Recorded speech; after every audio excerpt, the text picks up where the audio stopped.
Hello everyone, welcome back to the channel. My name is Paul and this is my channel, The Right Path. Now, in today's video, we are going to just give a brief summary and update about what's going on. I reside here in Vegas where I grow my plant collection, and within the past few days slash maybe week or so, we have sorta unofficially entered summer with the amount of 90-degree days we have. And I've noticed my watering has officially increased. So a lot of my collection is close to being watered 2 times a week. Some are still at 7 days. A lot are at 5 right now. And I can actually tell because a lot of them are dropping leaves like crazy.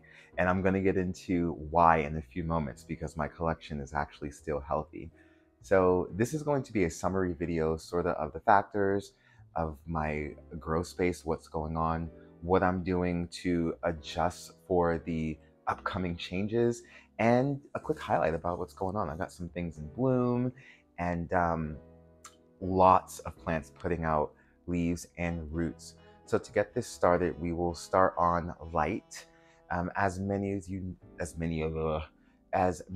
know, here in the Northern Hemisphere, we are in or approaching our summertime season, so the light duration is increasing. I am up to about 15 hours of light. For anyone who is new, I do grow my collection completely under lights because I have a north-facing apartment. My biggest window is from the balcony, and that barely receives light because of the balcony itself blocking the natural flow. So again, 15 hours running under the grow lights so that my plants know that it is summertime. And just one big indication of a healthy plant during summertime. This is one of my favorites. This is my bronze maiden. I did just show this in my favorites video, but they will be continuously growing. So please ignore this spike. This happens to have a warm parent in the background, so it is able to give me blooms both in winter as well as summer. And right now the summer parent is shining. But also the highlight is the fact that my roots are continuously growing. Very, very small root tip because I find it hard to control my humidity. But yes, as you can see, there's lots of growth going on in the pot, along with this leaf finishing off and actually another leaf coming right in there. And that's always a good indicator that your plant is adjusting well to the up and coming grow season that we are about to experience, also known as summertime. So that's one indicator. Oh man, I really do apologize if you can hear all that noise in the background. I cannot turn my ice maker off. It is way too hot. But let's go ahead and show you something else. So my alocasia, this was something I moved into a closed system with no drainage because of how fast my pots dry, and this has been a success actually. So I just lost a leaf, and I think it was probably due to the change in temperature and me not watering this as much. So this does need to be watered once a week, but I thought the closed system would allow me to stretch, but it's still once a week watering. I don't pour a lot of water in here. It's not a measurement, but I do have a small watering spout, and I probably pour the water for 2 or 3 seconds, and that's it, because the moss is going to absorb everything and start the drying process very fast here. And I think those are the only 2 examples that I wanted to give with regard to how much growth we have in the grow season. I also have a pretty big oncidium. Do I want to take it down and show you? Yeah, I do. Only because it's different, and I never show my oncidium. But I do have I think it's called an AKA baby or an Aka baby. It's Hawaiian, so it could actually be Aka. And she is huge. I believe this is either 5.5, I think it's a 5.5-inch pot. And I still have my original growth here. Just pretty cool, here.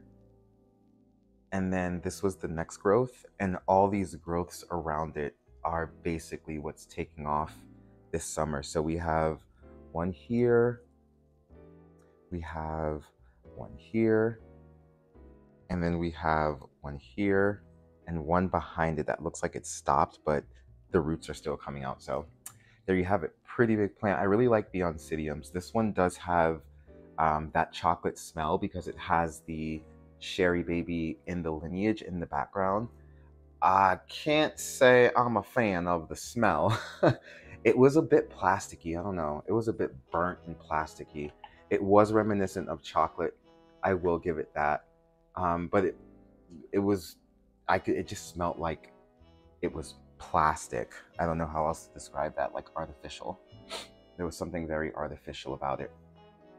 And yeah, so that's what's been going on because of the light increases. Jumping next to water. So as I mentioned, the watering has become increased for most of my collection. These smaller pots, such as this that I use, these are completely closed, no drainage as well. These are actually drying in about 1 week, and they're all moss with no drainage. The bigger pots, such as the Bronze Maiden I just showed you, or this fowl here, these are about 7 days, but that other one, 5 days. But yes, the watering, I now have to, make sure I keep my humidifiers up because I do struggle still with the humidity. My humidity right now is at 41% and it's 75 degrees in here, so I'm doing good. And I have to speed this up because I don't want to burn and I have to turn the AC on, but I can't because of the audio. But yes, with regard to water, it's the same story as my other videos, except my nightmares are coming to fruition with regard to having to water more than once a week. And just bad decisions such as using clay pots that are this small and dry fast, not good. This was watered 2 days ago and it's probably gonna have to be watered tomorrow. So some of my collection actually is, getting watered several times a week, and it's probably only going to move up as the temperatures move into the 100 range. And I do keep a lot of my collections either like double cupped or with some type of drainage at the bottom because I don't waste the water. I do let it sit there, and I can do that in my environment because it's going to be gone tomorrow. It's really insane. It is really insane. So we talked about light, we talked about water, the temperature, my goodness. Right now it is a steady 75 degrees, and that's only because it's partly cloudy. If I didn't have my air on, it would be somewhere around 79, 80 naturally, but I do keep the air on. Excuse me, I don't keep the air on all the time. And I do also have a fan on that end of my grow space, a fan on this end of the grow space, and a fan in the middle at the bottom, just to make sure that everything coming out of those humidifiers is circulating as it drops. And I really do think that does help with the temperature. The temperature actually should be dropping maybe 1 or 2 degrees when I have the humidifiers actually on. I do have them on low for the sake of minimal noise. When they're on high, sometimes there's a bit of a hum, but I do normally keep them on medium, and it helps drastically with the temperature. Some of the leaves do get wet. I don't really fret about it because once the humidifiers run out, the leaves are dry in a couple of minutes. I'm telling you, the humidity levels here are 0 to none. Just, moving on to humidity because I don't want to talk too much about temperature. One thing I noticed is that you really have to know your plants. So this is my Orbifolia Calapia. It's probably been reclassified, but I struggle so much with the leaves. And now that I put it near the humidifier, I'm not. And the leaves are now unraveling and becoming whole again. So that was really interesting. It used to sit next to my air fryer. I have sort of a small section, a small area of plants over there as well, under some cabinet lighting that I also have grow lights in that space. But yes, know your plants. I also have another one that's down there that I'm not going to get. And now that we've talked about a couple of the factors that obviously haven't changed too much since my spring update. I mean, just really the temperatures have gone up, so my watering has increased, but the lights, I think we're still at or close to 15 hours on the last update. But a couple of plants I did want to show my philodendron. Ugh, it's so dusty. I don't know what this is, but it's putting on some type of new growth here in the center. So coming out of this red sheath, there's some green in here. I don't know why the camera won't focus on that. And then there's like this little twisty thing that's coming out. And I've had this plant for about a month now, and it's just starting to move. Actually, the leaves were pretty floppy, and now they're standing up quite rigid. So that's always a good sign. And although this is a huge pot filled with moss, because it's a clay pot, it still dries in 1 week. It's insane. It is really insane. I've been testing these things out. I also have my Arminiacum by Rothschildianum Goldie, and this is one of the plants that I was unable to keep up with the watering, so I had to put it into a bigger all plastic pot, and I water this once a week, every 7 days. Yep, it is pretty dry by the end of the week. Yeah, the bottom of that is still wet, but as you can see, that leaf droppage is actually not because my plant is unhealthy. It's because I didn't keep up with the watering. So it decided to drop its structures that it couldn't support because I didn't support it. So there you have it with that. Next, I do have something that I was struggling with. Let's see. This is a Leucochilum by Delenatii cross. I don't know which one it is, but as you can see, it has completely just killed off the mother growth, the original growth. Luckily, I do have this new growth that is growing out and growing very fast, I might say, but this also died super fast. I'm gonna say it did this in a week. It was completely green, and by day 6, oof.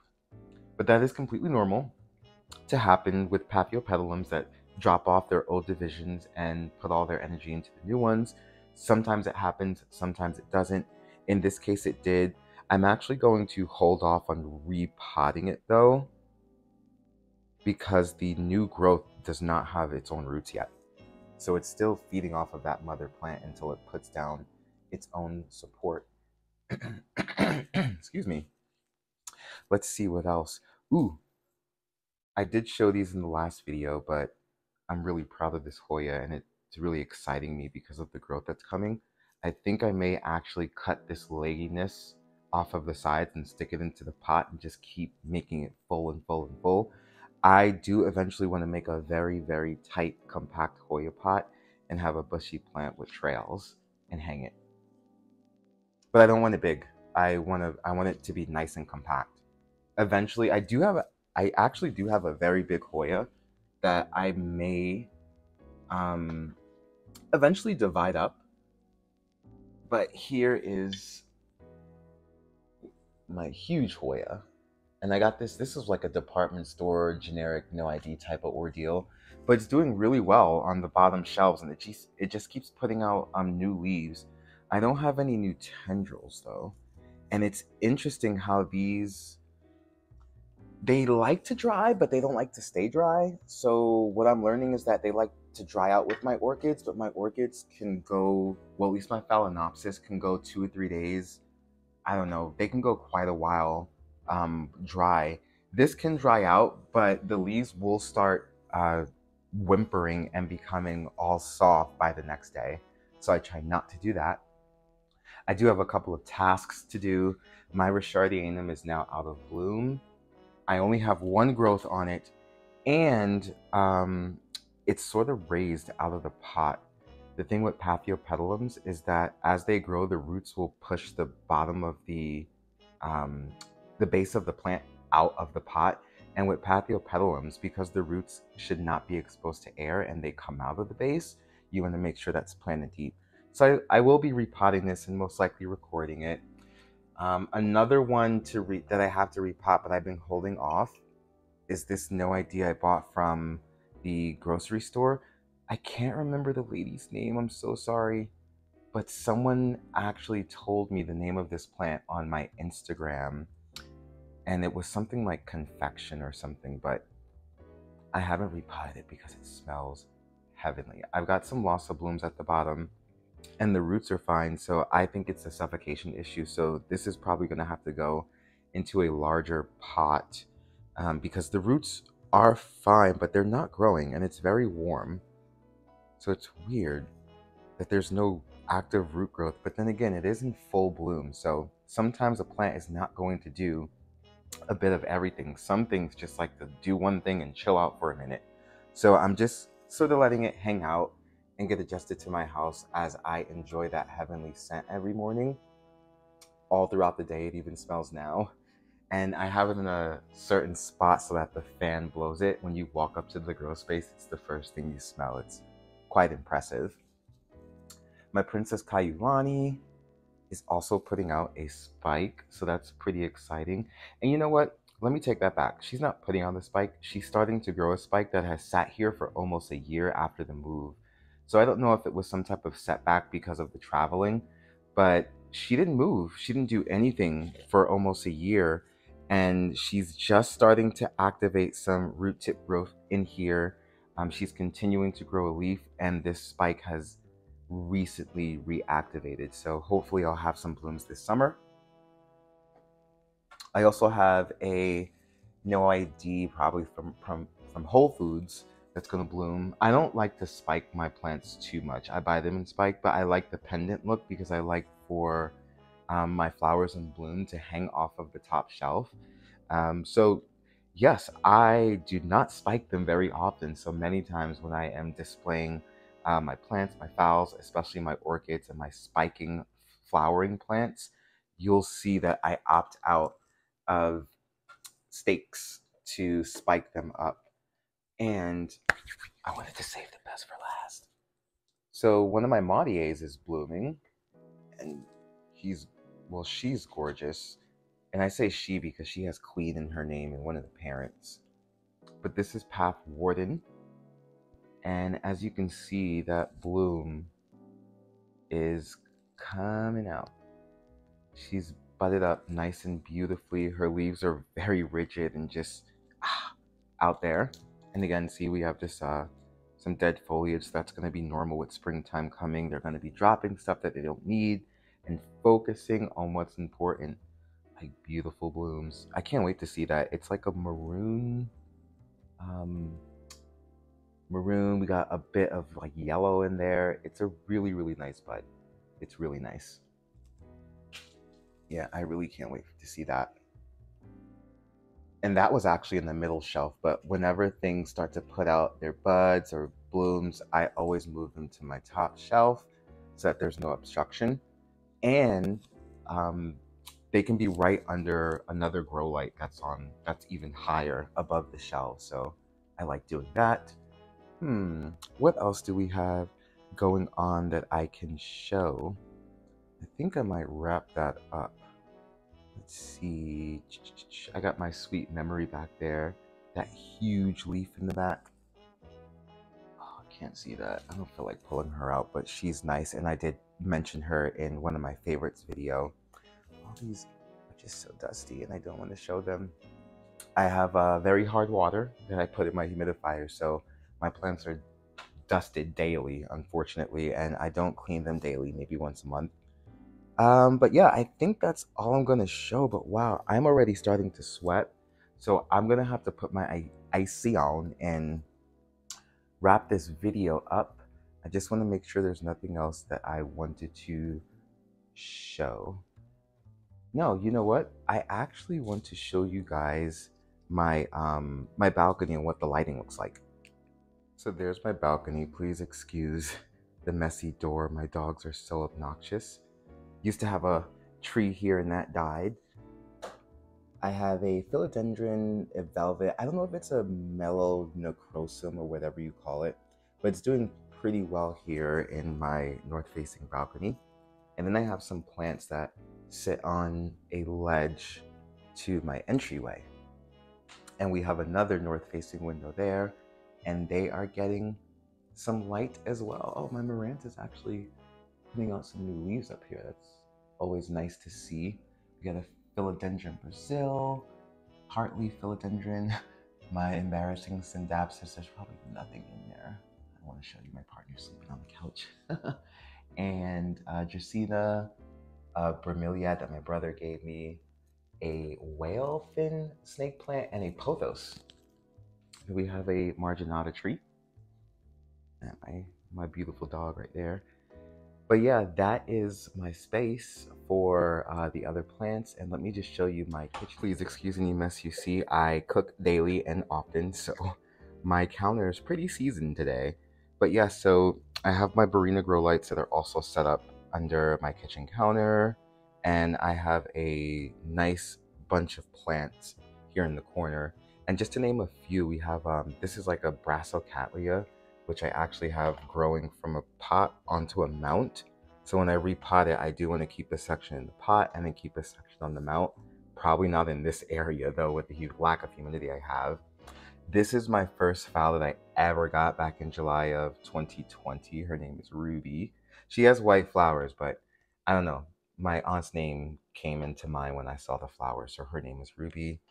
My three Powerpuff Pinks in the back, that was a clearance bucket that I got from, I think it was Lowe's actually.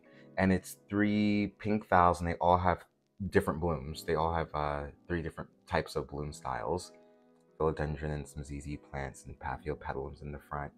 But yeah, that's my little plant corner here. I also lost a, where is it? Yeah, I lost a calathea, but I left the stubs in there and just kept up with the watering and the light. And one of them is growing. The other one isn't. You probably can't see it, but it's this one here. That one just didn't do anything, and this one put out this growth about a week ago, and it's been moving pretty fast. Yeah, so that's my plant. All right, guys, thank you so much again for tuning in. I'm going to go ahead and put my social media handles up on the screen for you. Please feel welcome to follow me. I'm going to get back into the habit of posting now that things are actually moving again. I get so lazy about posting when I don't think that there's anything pose-worthy, but that's just my personal opinion, and I probably shouldn't keep anyone from seeing all the goodness that I have growing in my living room. So the handle's The Right Path, just like here on YouTube, and I hope to see you all there and in the next video. Toodles.